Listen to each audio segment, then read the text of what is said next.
Dengan membawa sebuah pedang, Zafar menantang Raja Kambaji yang telah berhasil ia kalahkan dan memohon agar rakyat dan putranya tidak dibunuh. Mendengar permintaan tersebut, Zafar menantang Raja Kambaji dengan sebuah syarat. Jika dirimu berhasil membunuhku dengan mata tertutup, maka semua akan selamat. Tak punya pilihan, Kambaji terpaksa menyetujuinya. Namun Zafar tentulah sangat licik. Setelah mata Kambaji ditutup, ia malahan disuruh melawan putranya sendiri. Dan tanpa mengetahui kebenarannya, Kambaji akhirnya membunuh putranya dengan tangannya sendiri. Zafar kemudian menyatakan bahwa tak akan ada siapapun yang mampu menghalangi dirinya untuk menjadi penguasa Hindustan. Sementara Hamir yang sedang menyusuri hutan bersama sahabatnya Laksa menggoda Hamir yang tampak tersenyum sendiri, menduga Hamir sedang jatuh cinta. Hamir mengakuinya ia jatuh cinta pada seorang gadis yang ditemuinya di pasar budak. Di tengah percakapan, Laksa melihat seekor macan mendekat. Pasukan Tuklak mencoba memburu hewan itu, namun tiba-tiba seorang pemanah wanita muncul dan menewaskan para prajurit dengan ketepatan luar biasa. Hamir kemudian mengikuti gadis tersebut dan tersadar kalau itu adalah si gadis yang pernah diselamatkannya di pasar tempo hari dan mulai kembali terpesona melihat kecantikannya.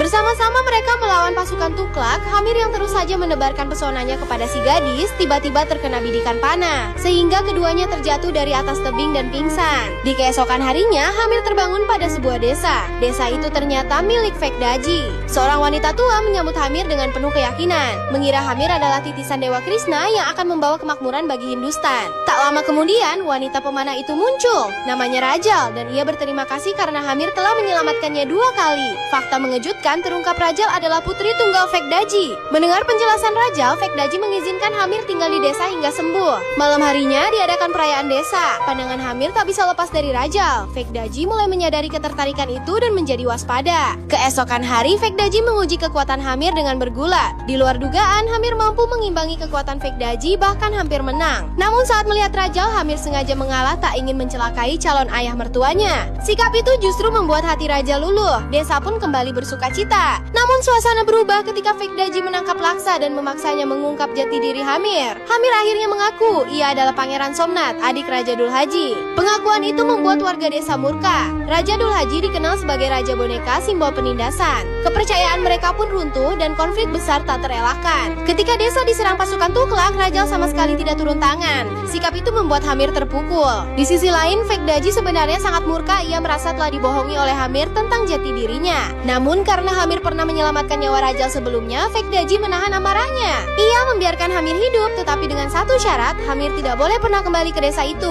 apalagi menemui Rajal. Dengan wajah tertunduk dan hati remuk, Hamir pun pergi meninggalkan desa.